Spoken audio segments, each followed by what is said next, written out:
Afternoon, evening, whatever time you're tuning in the program called What's Going On FlintTalkRadio.com. I'm George Moss, the host of the program, and we are delighted that you're out there. And I think, John, I'm on this camera here.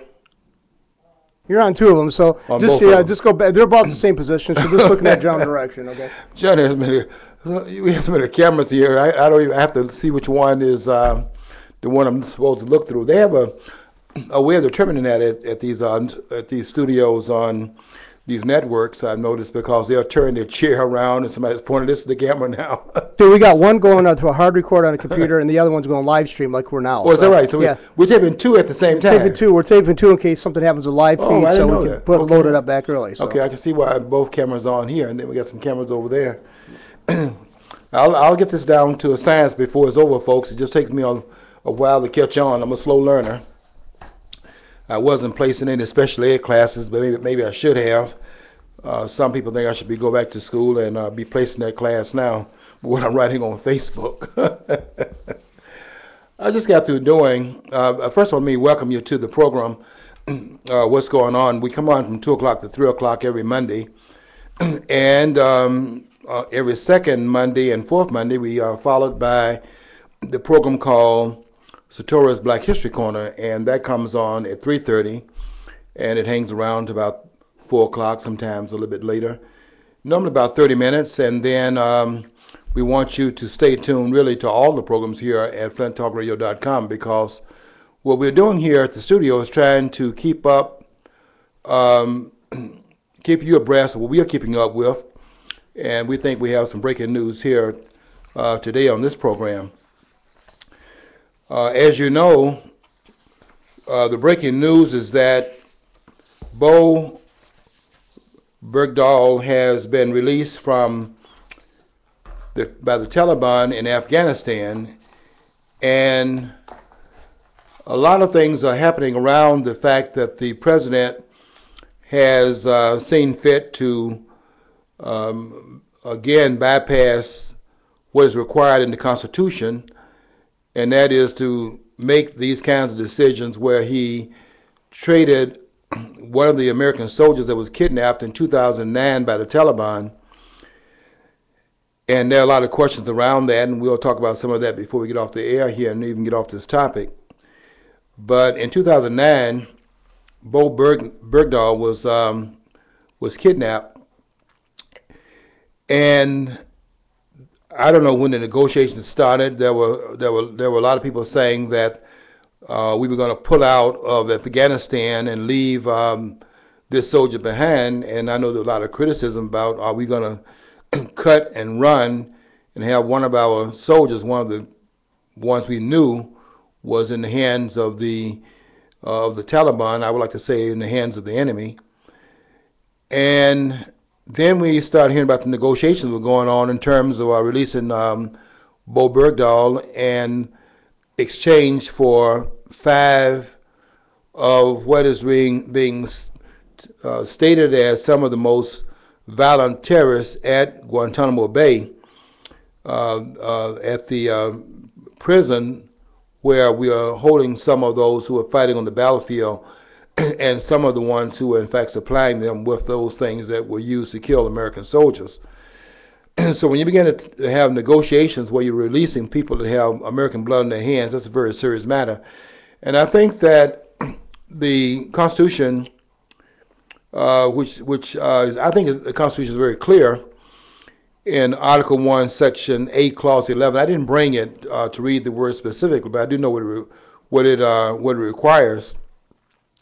I also know that in Article 2, Section 2, Clause 1, where the president is given the responsibility of being the commander-in-chief, I know that down below that, when it's talking about the president has a right to, in fact, give reprieves and pardons to,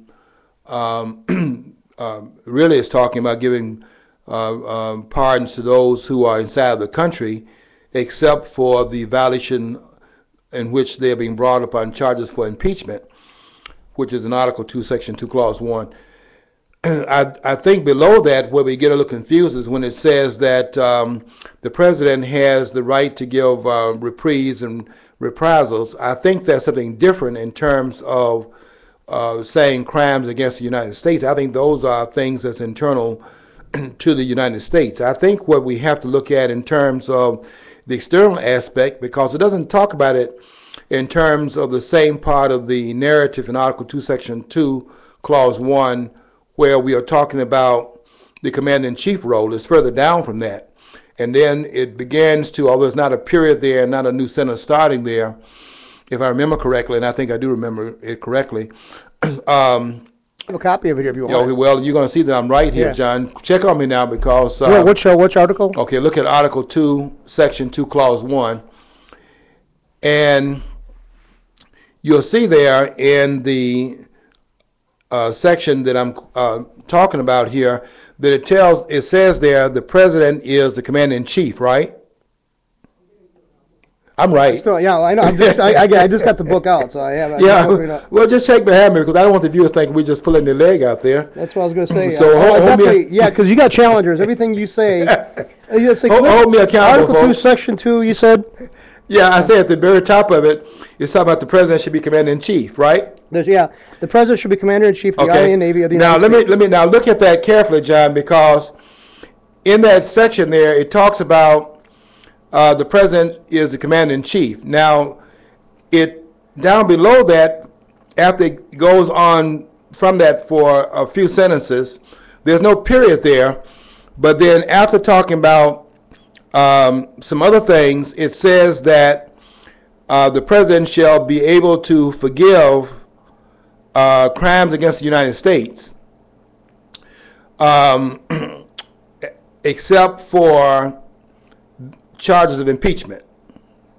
Okay. Right? It's like... read that to us. Okay, I'll read the whole thing here. Read the whole thing to us. Okay, we'll read where you first started. The president shall be commander-in-chief of the Army and Navy of the United States, comma, and of the militia of the several states, comma. When called upon to the actual service of the United States, he may require an opinion in writing. Okay, he may require in the opinion, comma, in writing of the principal officer in each of the executive departments, comma, upon any subject relating to the duties of their respective offices, comma, and he shall have power to grant reprieves and pardons for offenses against the United States, comma, except in cases of impeachment. You're absolutely right. Mm-hmm. Okay, so you see what they're doing there in that last part. They've now come away from the commander-in-chief. Don't forget that the intent of Article 2, Section 2, Clause 1, was to put the military under a civilian commander. That way you don't have the military... and we haven't had it, I think, as a result of this, and that is having a military person that is really ultimately over the military, which opens up the possibility of a coup d'etat in the country taken over by the military that we've seen going on in some other countries. So they were clear about the possibility, and they then put a prohibition in place there, but putting the president over the military as being the commander-in-chief. But down below that, after having established that as part of the 10 responsibilities is delegated to the President of the United States, one of the key ones being his responsibility as commander-in-chief. It then goes down below that, and it talks about the President has the right to, in fact, forgive and give reprieves for violations against the United States. Now we're talking about the domestic aspect, not the role of commander-in-chief now, but the President can, in fact, forgive and pardon for crimes against the United States, except for, and I think this is very critical, except for those charges that have been brought about because of impeachment, which is found in Article 2, Section 4. John, you can go back to the Constitution. I'm going to quote this part right here. The President, in Article 2, Section 4, it says, the President, Vice President, and all civil officers of the United States shall be removed from office on impeachment for, and that "and" is very critical here, and conviction of. So there are two processes here. Impeachment of, that's in the House, and the trial, and which is in the Senate. So it says, and conviction of treason, bribery, and other high crimes, with treason, bribery, and other high crimes and misdemeanors. So, and I don't think the president can commit a low crime because of the high level of his office and being the chief CEO of the United States. So, and that's the end of the Article 2, where you only have 4 sections in Article 2. So Article 2, Section 4 is what I just quoted. My point is just that the president cannot give pardons in terms of impeachment because the process of impeachment is delegated in the Congress of the United States. In the separation of power, the president is not allowed to go into an arena which is delegated for the other branch of government to provide an input into that, to the exclusion of the other branches of government. So not even can the court come into the impeachment trial, other than the fact that if the president is the one that is being put on impeachment, then the Chief Justice comes in and sits over the trial in the Senate. Other than that, then the president of the Senate, who is the vice president, then presides over the impeachment hearing in the Senate, unless the executive branch is in fact purview to the charge. That's the way the Constitution is carried out and worked. But I think that we're talking here about reprieve and pardons in Article 2, Section 2, Clause 1, in terms of the president having the domestic right to bring about forgiveness for crimes against the United States in terms of its domestic application. Now, this is something different here in terms of what occurred at Guantanamo Bay. And you can see why that would be the case, because that is not the same thing as putting the president in a position to give forgiveness against the federal government for crimes made against it or violations against it by the American citizens. We're talking here now in the international arena, and that's a whole different can of worms, so to speak.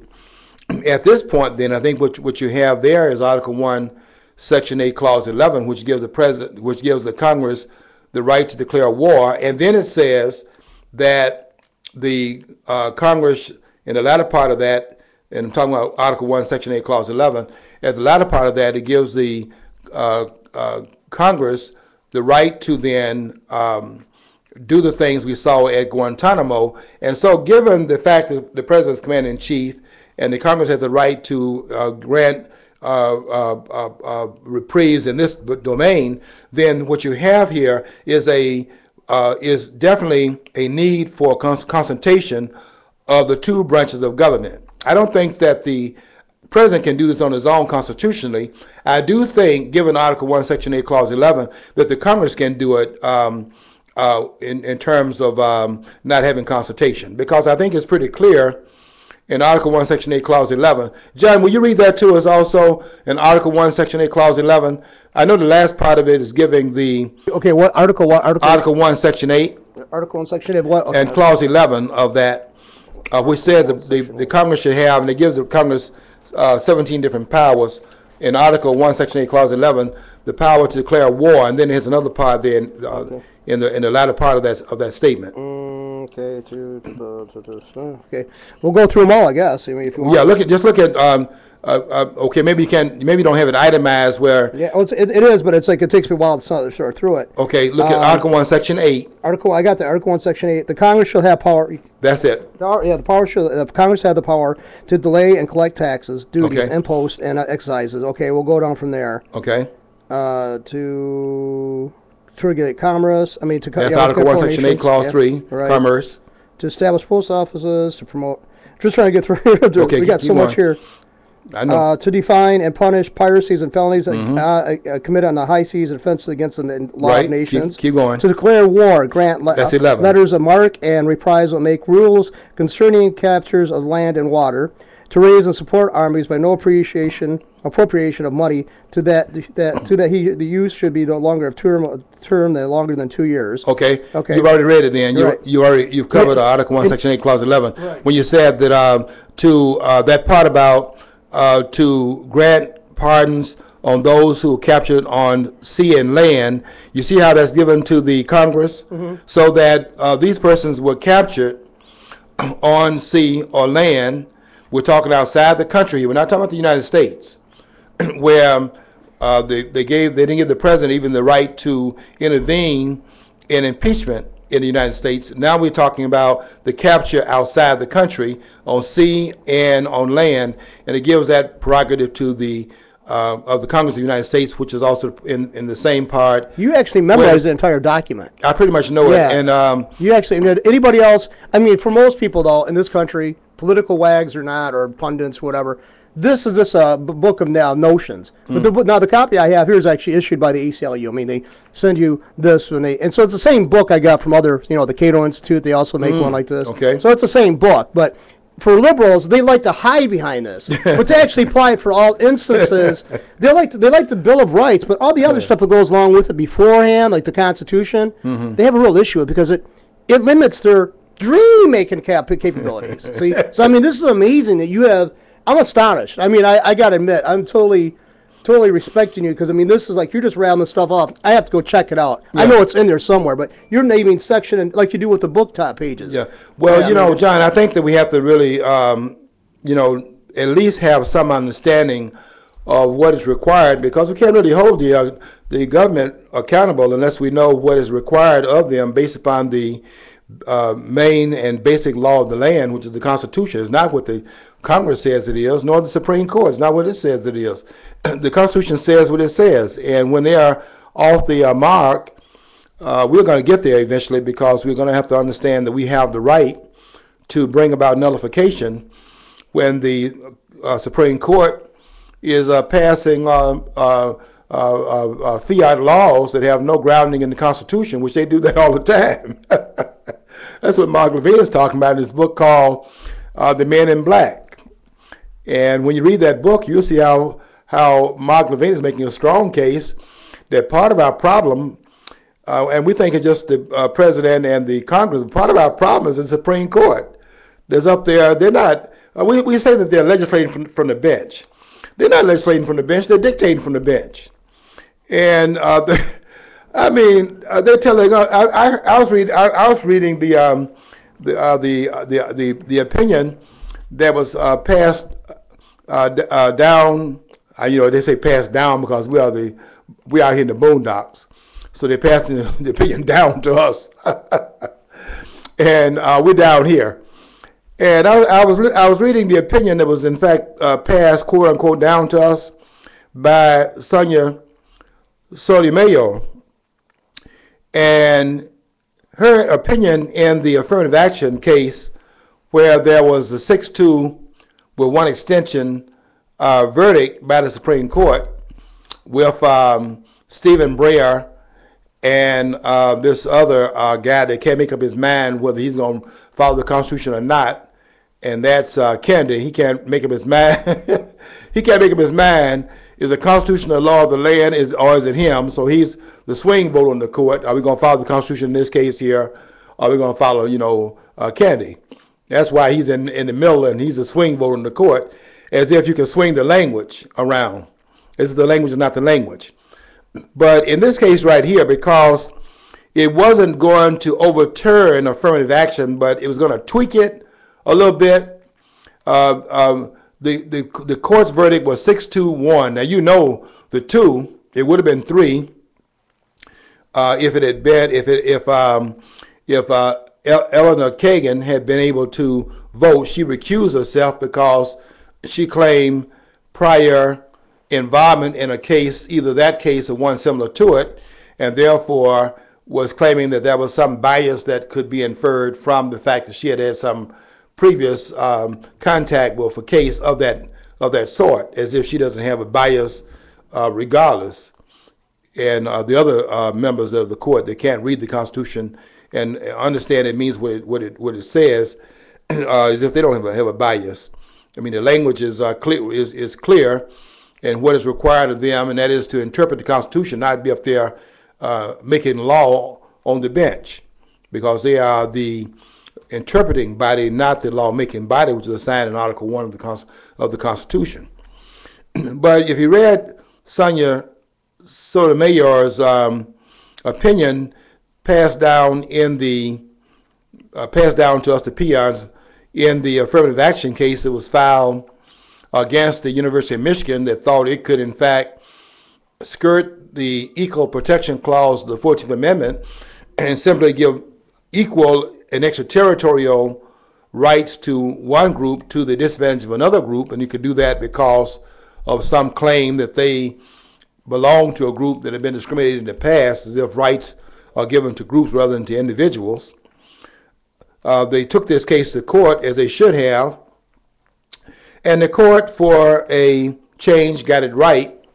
Although the ruling was limited, the court said that the state has the right to define its rules and regulation of how it's going to govern admission into the university, and by declaring affirmative action to be illegal and placed in the Constitution, we had a right to do that, which is very different than it was when they ruled in the 70s about the Bakke case, which was a very different matter. But here we had a law, and if the Supreme Court comes in and tells a state it cannot pass a law of its own making to carry out the mandate of the Constitution, that would really be problematical.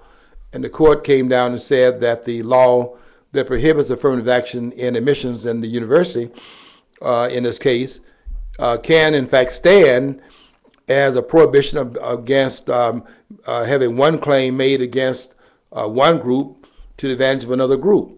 I thought that's what we were fighting for in the civil rights movement, to have a colorblind system of justice where you're judged upon your merits and no one has a claim to be at a higher level of citizenship than another group or another individual. I thought that's what the King was saying in his I Have a Dream speech in 1963.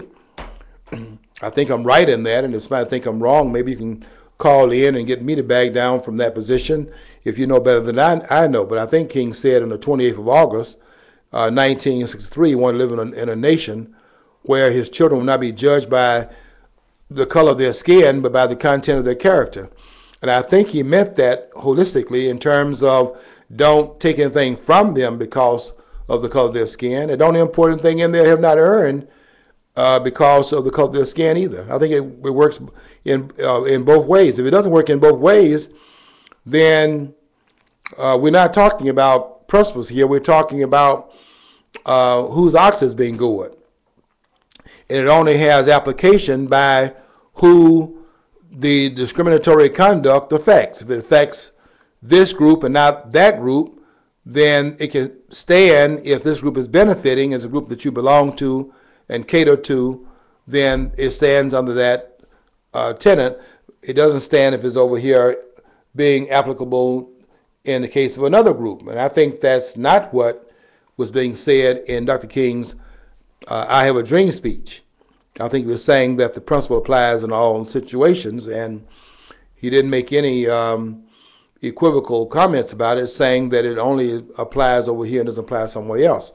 I don't think that you can make the case that he was talking out of one side of his mouth and not meaning to have it apply equally to all people in the United States, although at that time there was a prohibition in place that would restrict the access of full citizenship for one group to the exclusion of another group, but that no longer is the case. And so I don't know how you can turn around now and say, I changed my mind and I'm evolving to a different position right now. And that's why I have so much respect for Clarence Thomas, whose book I'm reading right now called Simple Justice, where he's saying that he's not going to evolve. Well, anyway, I read Sonia Sotomayor's minority. She was one of the two that voted against the majority verdict, and had in there this claim that to not practice discrimination, which is in other words, not to give special treatment to one group over another, her claim is that not to practice discrimination is itself discriminatory.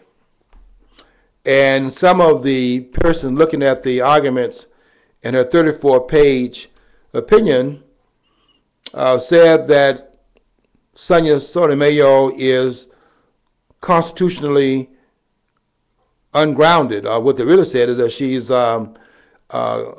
legally illiterate to make the claim that to not discriminate is discrimination is really I don't know how. I don't even know how you can serve on the bench with the idea that to apply the law. You know, I like how about all this affirmative action stuff and all this stuff where they're guaranteed all these people who are poor are going to go to school. It's that other people have to pick up the tab for it.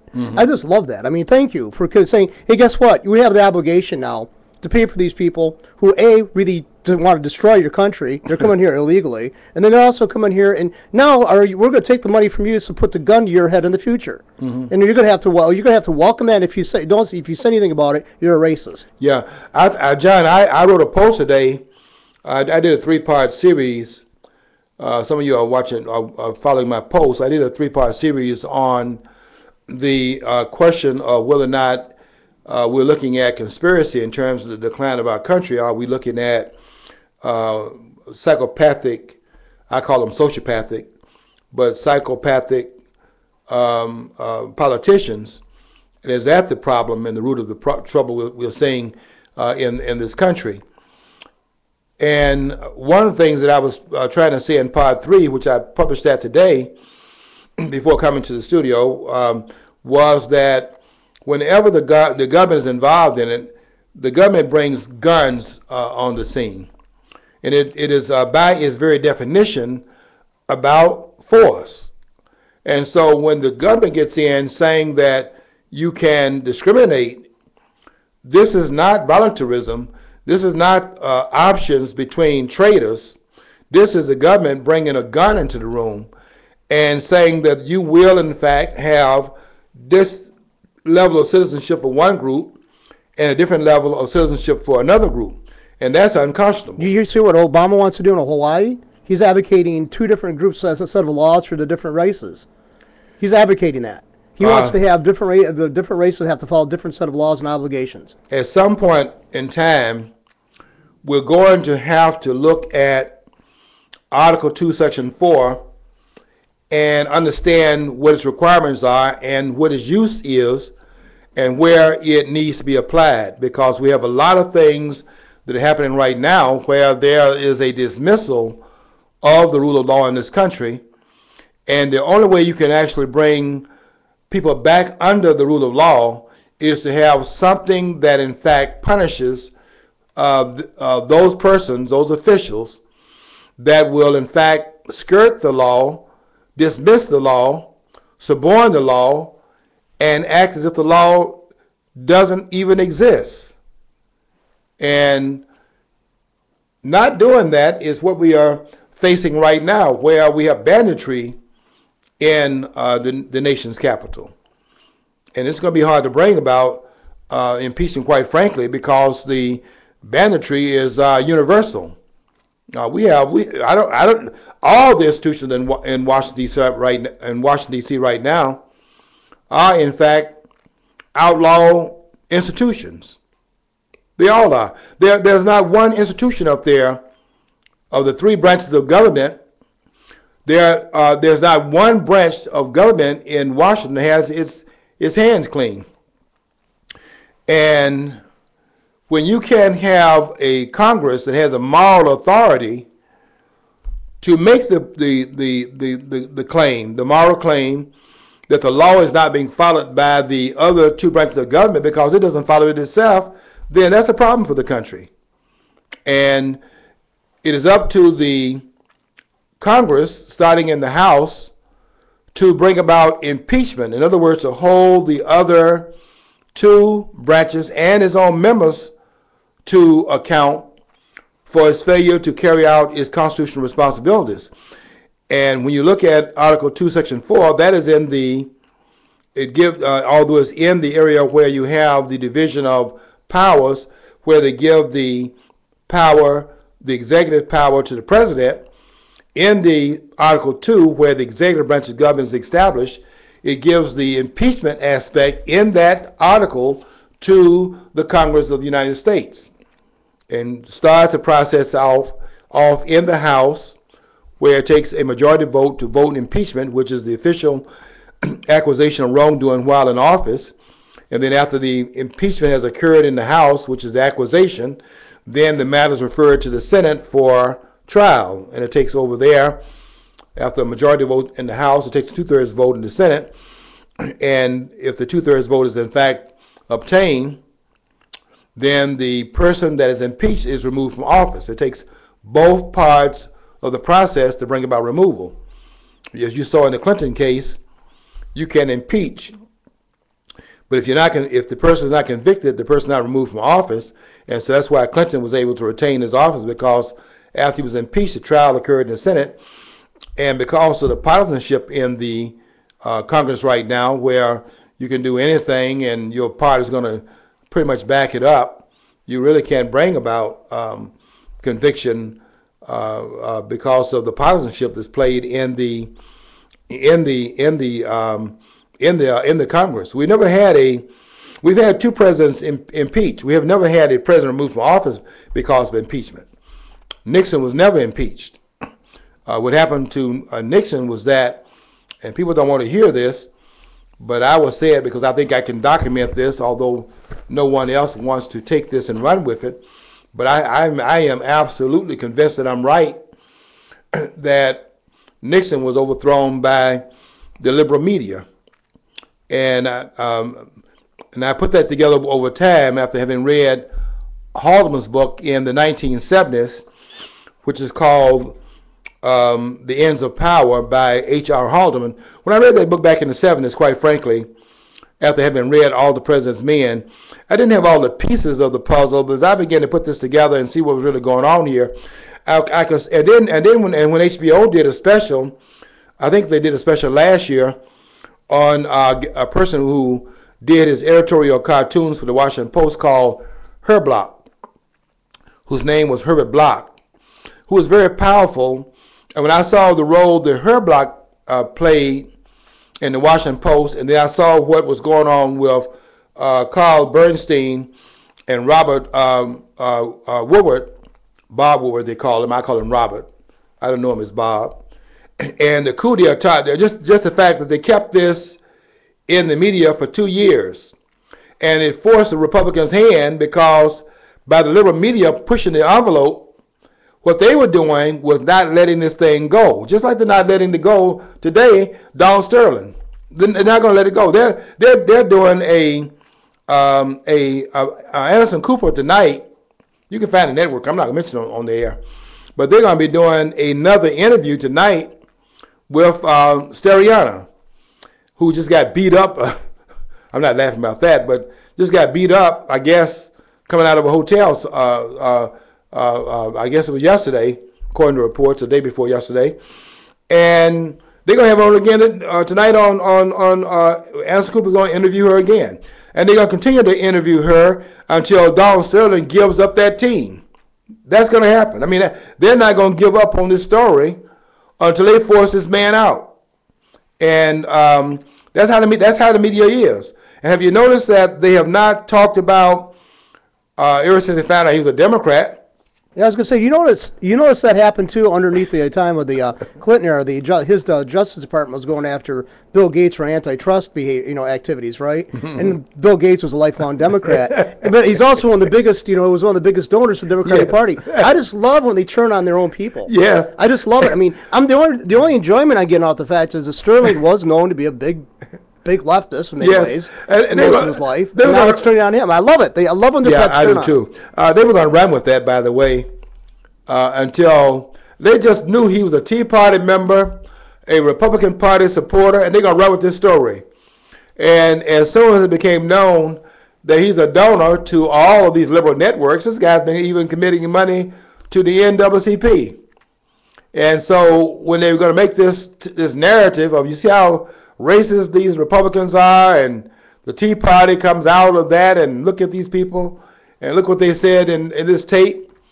Well, after they found out he was a Democrat, you didn't hear anything else about his party affiliation, because they weren't going to say that the Democrats over there are the ones that's really running the racial narrative in this country. And if there's anybody racist in this country, it's those over there on the left, as they've always been. And I've had people try to tell me, as if I had not read the book written by Jonah Goldberg called Liberal Fascism. I've had people try to tell me that Hitler was on the left, and there it is.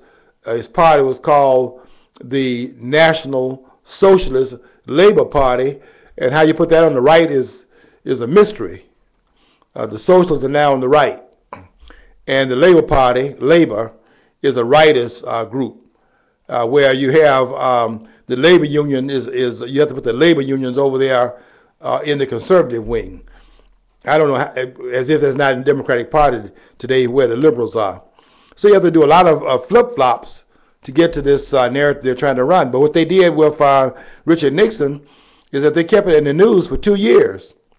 And then, and to give you a contrast with that, CNN, I think it was last week, a week before last, said that they're not going to be ashamed into covering Benghazi. They said, we're not going to let the, I guess they're feeling some heat from Fox, because Fox is covering it. And they're saying, we're not going to be shamed in covering Benghazi. Well, no one had a shame about covering Watergate. They covered that voluntarily and kept covering it. Kept it in the news, set up a committee in the Senate. Senator Sam Ervin, you know, the country lawyer, the country bumpkin that was on there, and had Barbara Jordan on there starring on the committee. And they televised that every day and kept that in front of the American people, put pressure on the Republican Party. They went to Nixon and said, look, it's too much heat. And they went to him. He wasn't impeached. They went to him because of the heat that was coming up in the, if they didn't get him out of there, then they're going to be hurt at the polls. And so they were forcing the Republicans' hand. And they went down there and asked him to resign. And they told him that, Mr. President, if it comes up for a vote, we cannot vote not to convict. There's too much political heat out here. And that was heat brought to the bear by the liberal media. And you're seeing it again in Donald Sterling's case. Because I'll tell you something, folks, and I've said this on my network. There's nothing on that tape that is racist by Donald Sterling. You may think you listened to that tape.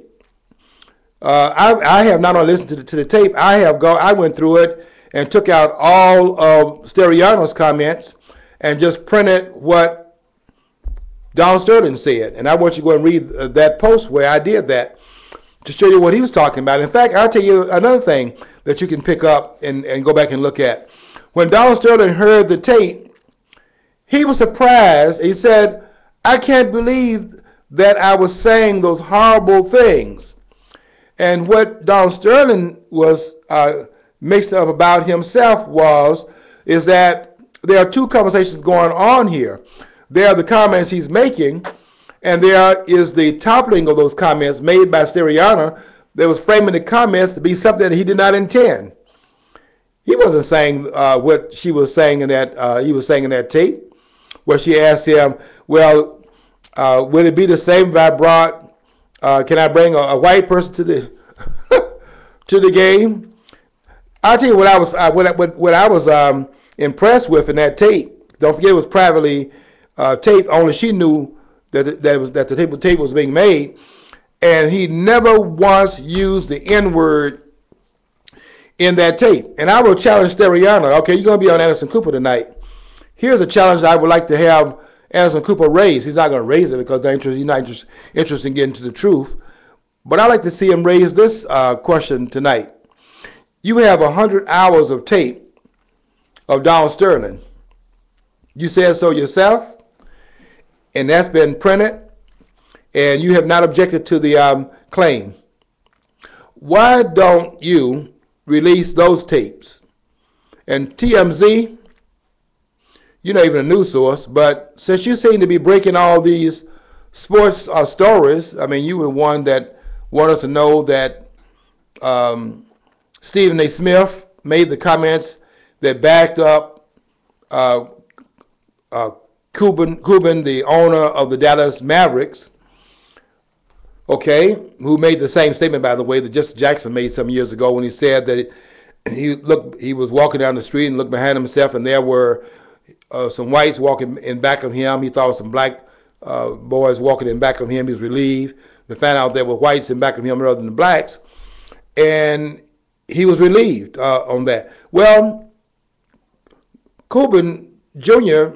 comments were not that bold. He was saying if a person has a hoodie on, he has a question. If he had got tattoos, he has a question. Jackson just said they were black, and nobody raised an eyebrow. Nobody told him he had to quit his job or fire him, any of that. And now here's Cuban Jr., the Dallas Mavericks owner, and he makes comments that weren't as egregious as what Jesse Jackson said years ago, when nobody raised any eyebrows about it, nobody complained about it. And he makes comments, and then Stephen Smith comes and says that he didn't do anything wrong, and they're accusing him of being all kinds of, Uncle Tom and sellouts and things like that. The man has character, and he said he didn't care what they said, which I give him a lot of credit for that. But look how the media is running with this narrative today, and they're not going to give it up, the liberal media I'm talking about, until they force the idea that we got to deal with this racism now, which is saturating the country. And on that tape, just as they did on the tape with George Zimmerman, on that, where they manufactured some racism on the tape that's not found there, going to act like George Zimmerman was following Trayvon Martin when the altercation occurred. When on the tape it says that they asked him, "Are you following him?" And George Zimmerman said yes. And the dispatcher said, and she had no authority to tell him not to do so, but requested. She said, "Well, we don't need you to do that."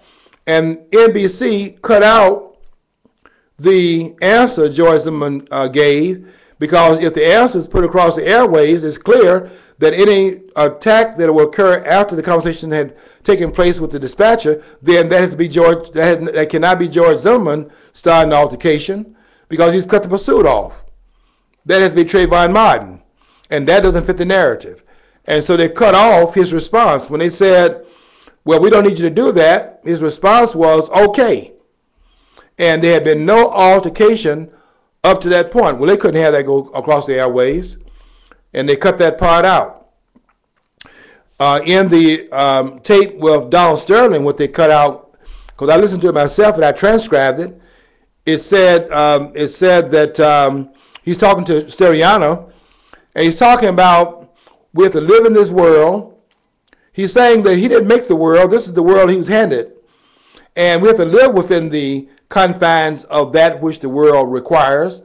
And therefore, he's talking about how he is to be represented in a world that operates a certain way based upon certain racial paradigms. And if you don't think that is reasonable, well, 75% of all the persons that go to the Clippers basketball games are white, and 25% of the ones that go to those basketball games are black. 75% of the whites go to the game with 75% of whites, and 25% of blacks go to the games with 25% of blacks. They very seldom, one or two, come in with members of the other group. And when they do, well, 75% of whites and 25% of blacks are staring at them more than they're watching the basketball game. That's what he's talking about. He's talking about appearances, talking about how society operates. Not that there's anything wrong with people coming to a game in their own group. Nothing's wrong with that. And there's nothing wrong with Donald Sterling saying he wants his girlfriend to come in there, not with blacks. He didn't tell her to stand at the door and stop other blacks from coming in there. He's telling his girlfriend how he wants her to represent him in public. That's his girlfriend. And he doesn't want his girlfriend with Magic Johnson.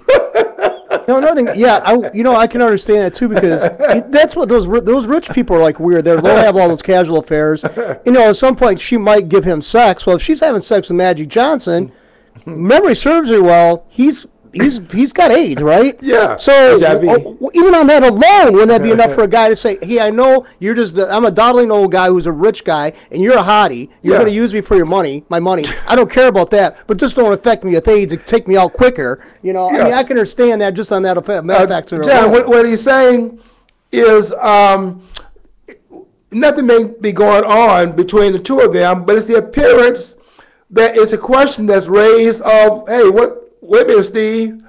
This is not Steve A. Smith. Hey, wait a minute, Steve, what's going on here?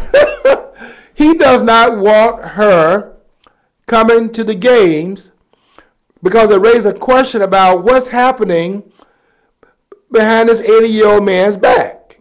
I mean, does he know that she's messing around with persons that are half this guy's age? That's what he's talking about in that tape. You think Magic Johnson or these guys going to be hanging out with a hottie and not, I hate to say the crass, but not doing her? I mean, that's not their reputation. Or at least trying, because we know what those basketball players are doing. And that's look, I read the books. The only person that was not one of those persons that's going into one city after another, taking the girls after the game to their rooms was A.C. Greenwood, and they thought he was crazy because he was a virgin in the NBA. That's unheard of, folks. We're just being real here. We're the kind of people that, come to the studio to level with you and give you the scoop. We're not going to be grinding the truth into dust, acting as if we don't know what the facts are. And that's just, he was an aberration of basketball players and football players, other sports figures, boxers too. Molinar, what's that? The boxing, the person that's the expert commentator on Showtime, when he fought against Adrian Bronner, and Adrian Bronner was telling him that I'm gonna take the fight, and after the fight is over, I'm taking your girl. And they had a fight going back and forth. And when he commentated on the fight the next week, when they showed the fight on the it was pay-per-view, but they showed it on the station later on, he was saying, well, we have boxers have a lot of girls, and that's true in all the sports arenas. I'm not trying to get anybody's moral place and say do this and other do that. That's not my stick. My point I'm trying to make here is that when you're with basketball players, it raises a question of what is their intent. And I don't think the intent is ever, I want to talk to you about Sunday school class or about going to church on Sunday. I don't think that's a conversation. And so Donald Sterling has a concern about how it appears, how it looks in public. Now, in private, he has another viewpoint, and he says that in that tape that he doesn't care what is the private relationship, but publicly he has another position, and they act like they can't understand that, although that is throughout the tape. There's nothing racist in that tape on Donald Sterling's part, but they're not going to let it go because they don't think you out there in the listenership can think. Okay, let me change the topic real quickly because I really need to talk about some of this breaking news. I was talking at the beginning of the program of this soldier that is being released because of a negotiated settlement between President Obama and the Taliban. I'll tell you something. When I saw the president doing a swap, John, this is what got my antennas up. When I saw the president doing a swap for a soldier in Afghanistan with the Taliban, but hasn't negotiated the release of the Marine next door, which would have been easy to get out because of our relationship with Mexico, and we just simply stop taking their aliens. And if you're going to be hard-nosed about releasing a soldier to put a toe in your country, and we have your citizens flying up here like they're American citizens, and we're not saying anything about it. We'll put them on a path of citizenship and all this kind of nonsense. And one soldier puts a toe in Mexico, he's in jail, and the president hasn't said anything about it. When I saw him negotiating for the release of the of a soldier in the grasp of the Taliban over in Afghanistan, I knew something was wrong right there. It didn't make any sense to me. And then not going and consulting Congress and bypassing them as if you don't have to go through the Constitution to have that worked out. Well, don't you know, if you make an objection based upon that document, you're just being racist. You're being racist at that point. This whole thing was, the Constitution, hold on, folks. This whole thing was written by a bunch of white guys. It was always going to exclusionary. And they don't realize that those white guys probably knew that somebody else is going to actually be able to run underneath that. But if you call him questions, Obama. and if his behavior, what he does, but like what it's been going around, hey, be easy on Obama. This is his first job. Yeah. Okay. The Constitution, if I'm reading you correctly, the Constitution is written by some dead white guys, and therefore we should not apply the dogma that these white guys that are now deceased wrote and apply it to this black guy who they could not have ever assumed would be in the highest office in the country. Therefore, it is inapplicable because of the circumstances that they could not have foreseen. It doesn't apply in his case. And if you accept that as logical, see me on Facebook when I leave the studio. I'll be on there to talk to you about some property in Siberia, which I want to sell to you before the day is over.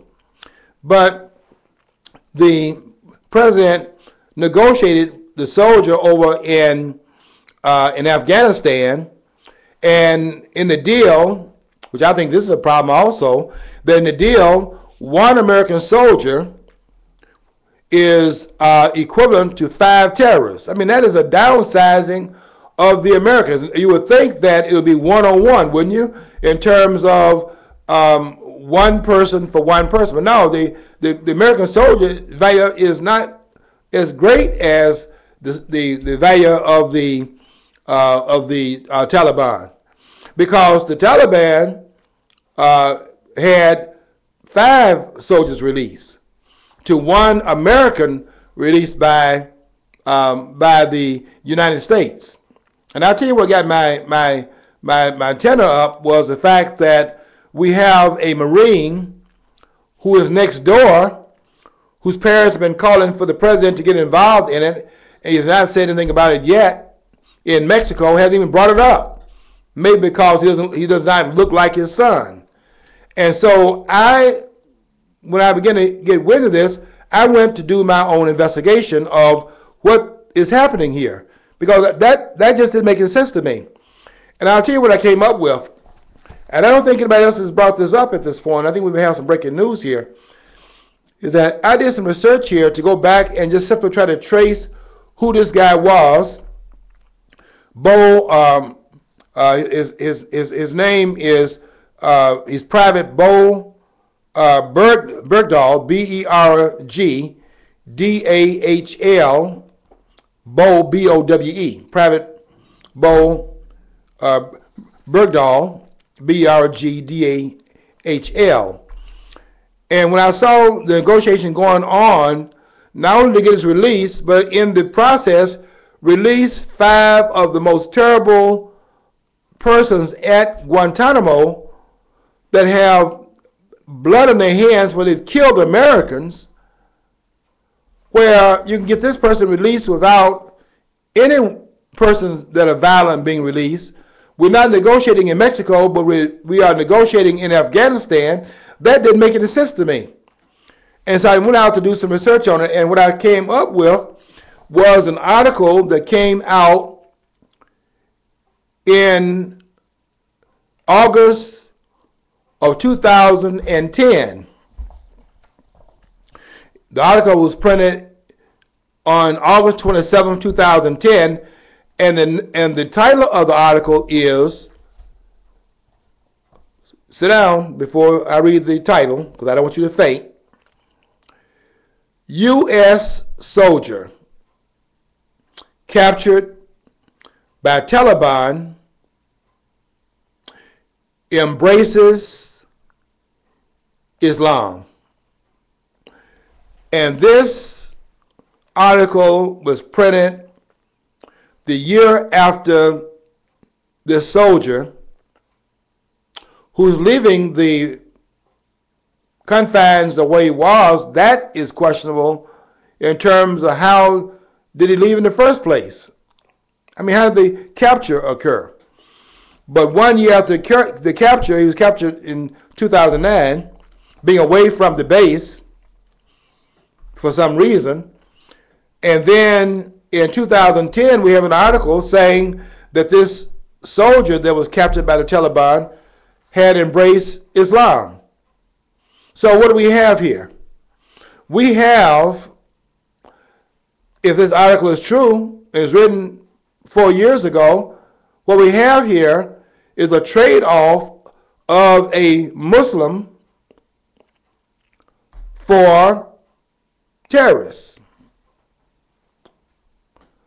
which seems like it was innocent of any feigning to the enemy. And I think that's consistent with this president, because on June the 4th, 2009, when Obama went to speak on what is called the apology tour, he stopped off in Cairo, Egypt, at the University of Al-Azhar in Cairo, Egypt. I don't speak Arabic. I've had some classes in it, but don't get me to start trying to go down that road, or I'd murder that worse than I did Spanish. I had 8 semesters of Arabic, and I can't remember much of it. I can read it, but it takes me forever, and I have to consult a dictionary. But I had 8 semesters over the years on it. I'm not even going to try because they told me to shut up when I speak in Spanish. But it's like well, if you had Arabic, you have a better understanding of what's not really being said in the Quran, because the Quran's everybody says it's a religion of peace.